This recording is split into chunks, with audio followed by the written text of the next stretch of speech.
Desert Strike. You need to review Desert Strike.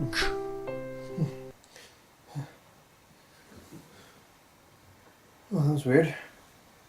Must have been having a dream about the ghosts of video games past. No, dude, you fell asleep again. You know, I'm starting to get worried about you. I think you might have narcolepsy.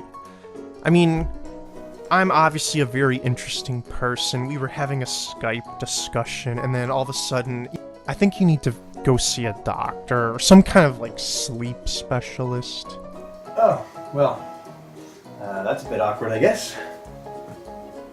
Okay, anyway, but no, we were talking about the Desert Strike review, and, you know, you really need to do this because it's way too much work for me. I'm a very busy man. I love the series. I'd love to see a review on all three of the games, but maybe you could just start out with the first game, which I think happens to be the best one anyway.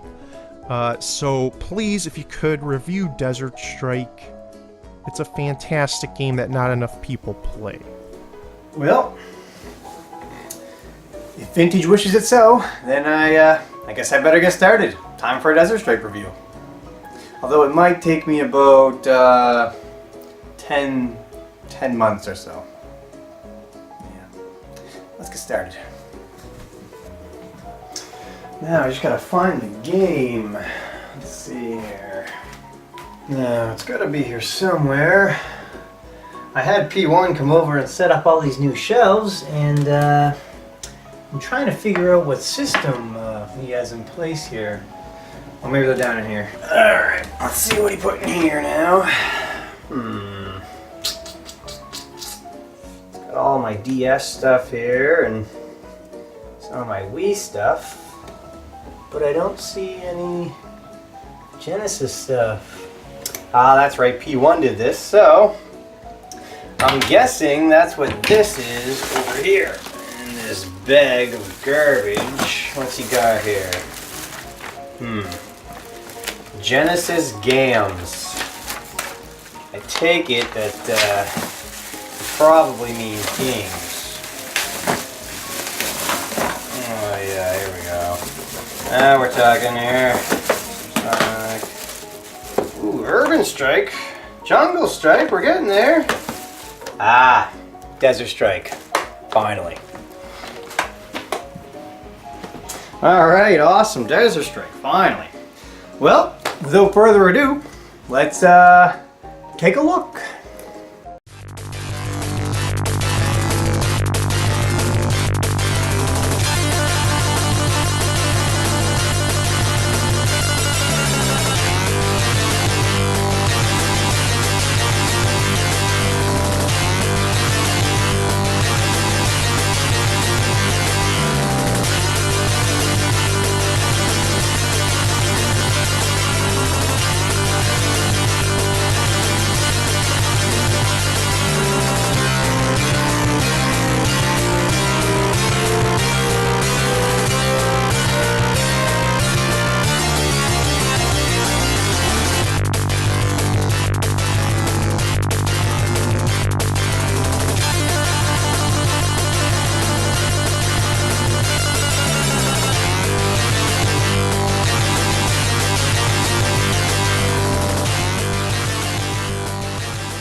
Desert Strike is a helicopter shoot-'em-up of sorts, but the game style is almost unique enough to be classified as its own genre.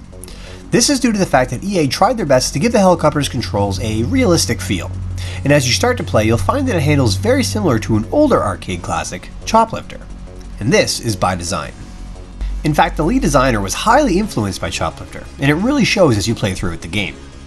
But you're not just flying around, saving people, and blowing things up for no reason, so let's get into the story for Desert Strike. Now, the story for Desert Strike Return to the Gulf is pretty much what you might think it is. With the Gulf War just having recently ended, a new bad guy comes into power in the Middle East. And you know America ain't gonna stand for that. So it's up to you, the Army's ace helicopter pilot, to fly on over there and go America all over the terrorist behinds. and pretty much free the people from their tyranny. And that really is the story in a nutshell. And although the story itself doesn't matter too much, the missions that they send you on seem to feel a little deeper and more important because of it. So be sure to let the opening screen play out for a bit when you turn the game on, so you can catch the backstory. Otherwise, the game doesn't really let you in on the whole case. Now what really sets Desert Strike apart from the rest is its unique gameplay, so let's get into that. EA really strove to create an open-ended experience and brings a whole new meaning to a sandbox style of gaming. Then when you throw in the choplifter controls, you have yourself a pretty standout title that really hasn't been mirrored outside of the Strike series. Each stage has your helicopter sitting on a frigate offshore. Now the game doesn't take any time teaching you the controls, so you'll have to take a minute or two to familiarize yourself with them. So, unless you're used to the controls, don't feel bad if you bump into the frigate the first or second time. It happens. After you start to gain a feel for how your helicopter handles, you will immediately begin to appreciate just how special the game really is, and flying becomes an incredibly fun time all on its own. Now the game really opens up quickly, and you're free to take on your missions in any order you want. However, you are rewarded for taking them down in the order they suggest. For example, in the first level of the game, you are given the task of destroying the enemy radar sites as your first mission, and in doing so, the enemy's range greatly reduces and therefore makes the next mission you take on much easier. If you take out the power stations, the enemies then have to aim their weapons manually, so you have a much greater chance to dodge them, and allows you to fly around enemies pulling off some epic maneuvers, as you watch them spin their guns around trying to catch you in their sights. This mechanic alone is what got me hooked on this game when I was younger, and until I realized it, I would just try to complete whatever mission was closest to me at the time, and therefore I would just end up pretty much being obliterated. And I can't express just how rewarding it was when I took the time to figure everything out and earning the mission complete screen for the very first time. Now, while you're out wreaking havoc, it's important to keep your eye on your ammo and fuel levels. If the fuel gauge reaches 0, then you're going down, and although you have a ton of machine gun ammo, your Hydra and Hellfire missiles can deplete quickly, and without these you're pretty much a sitting duck against any enemy worth his salt, so you'll want to be within range of some stock at all times. The map can be pretty handy in tracking these down, so be sure to get used to using it, as you will likely be pushing your fuel tank to the limit more than once throughout every level. The only other thing to keep your eye on is your armor, which acts as your health, and the only way to replenish this is to get lucky finding an armor crate out in the desert, or by rescuing POWs that you can scoop up choplifter style, and returning them to the nearest landing zone. Each one will restore 150 armor with a maximum of 600. Desert Strike has a total of 5 levels, and with each one the missions get harder and a little more in-depth, so you'll want to take down all the passwords they give you, and if you find yourself unable to advance, you may want to look up the 10 lives password on the net. It may come in handy. While the missions become harder and more complex, the maps however remain almost the same, and this brings us to the graphics portion of the review. The graphics for Desert Strike are pretty hit or miss. Fortunately, the best looking graphic is the one you will see the most while you're playing, and that is your helicopter. The way the propeller animates and how you can swing around and fire your missiles is really impressive, and you can tell that they took the time to make sure it was perfect. Alongside the helicopter are some really nice looking enemy vehicles. Although not as impressive, they do get the point across, and you'll never have any problem telling the different vehicles apart from one another. The actual humans, however, are quite small, and telling a POW or UN member apart from the terrorists can be a little tricky and can lead to some mission failures. If you suddenly see a message pop up asking you to return to the frigate, you know you've made a mistake and it's time to return home for your punishment. So try your best to make sure you know who you're attacking. There's nothing worse than getting close to the end of a level only to pick off a prisoner by mistake and have to start all over again. The actual level design and graphics start out great.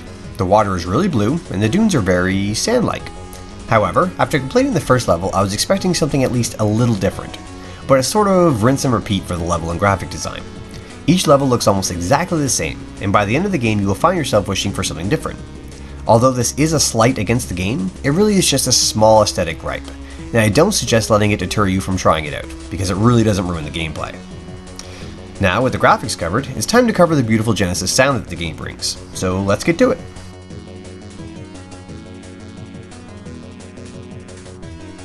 The sound department for this game is actually a point of conjecture between the Super Nintendo and Genesis versions for a lot of fans. You will find a ton of voices on both sides as to which is better. So, here's a quick example of the intro song from each.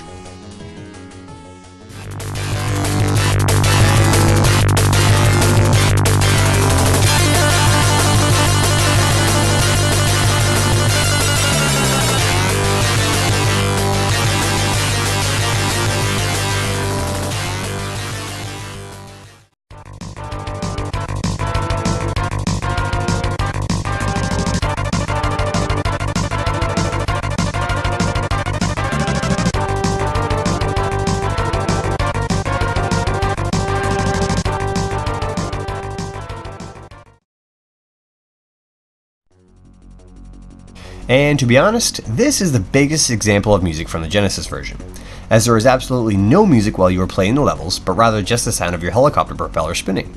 So just don't expect too much in the music department, but surprisingly you won't miss it too much.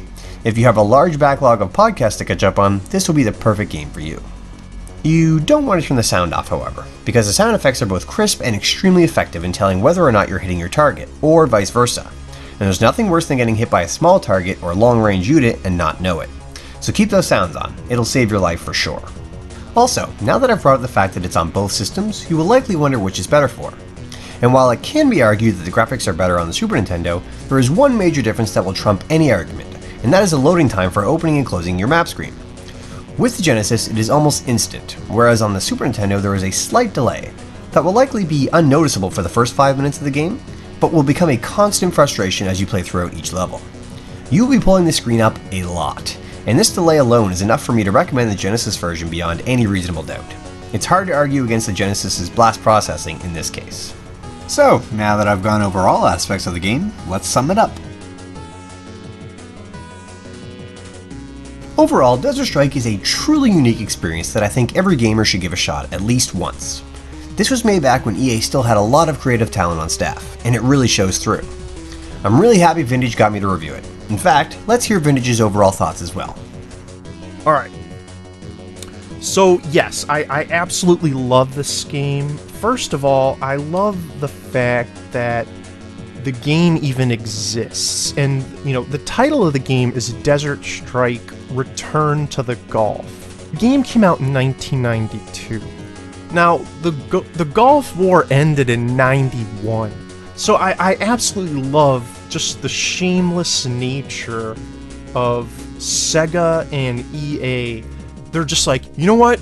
America, we are gonna capitalize on this war. It's 1 year later, we're going back to the Gulf to blow crap up. And that's the thing, I love the fact that, they just send one helicopter. That's it.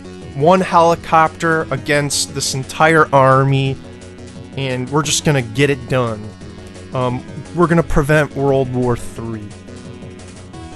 So that's pretty awesome. And the opening theme is completely epic.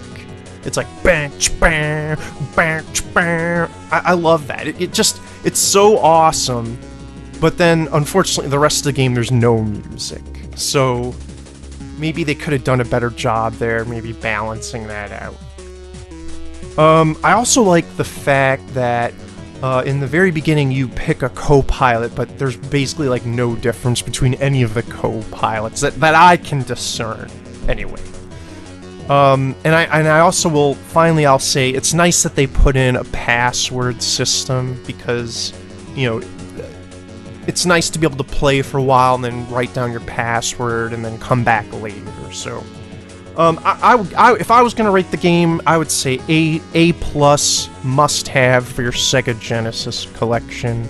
Whatever you're gonna say, it's wrong if it's not the same thing as what I just said.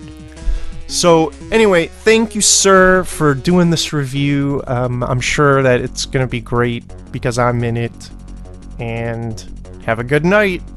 Well, I think you nailed it on the head, Vinny. It's a must-have, and you can pick this title up on a variety of consoles. So maybe the Genesis isn't the best choice for everyone. It is, however, my personal choice. And the best part is it won't break the bank if you decide to check it out. So, if you're feeling American enough, and you've ever wondered what an open-ended, gun-blazing choplifter game might feel like, then this is the game for you. Alright guys, just want to say thanks for watching, and a special thanks to Vintage for being a part of this review. It's a game we both loved during the days of the Genesis, and we're happy to get people talking about it again. If by some chance you haven't seen Vintage's stuff before, then you need to. So you might want to check out who our mystery clubber is in the link here. So anyways guys, be sure to check back soon for some more gaming coverage. This has been a Cartridge Bros production. I'm Player 2, and we'll see you next time.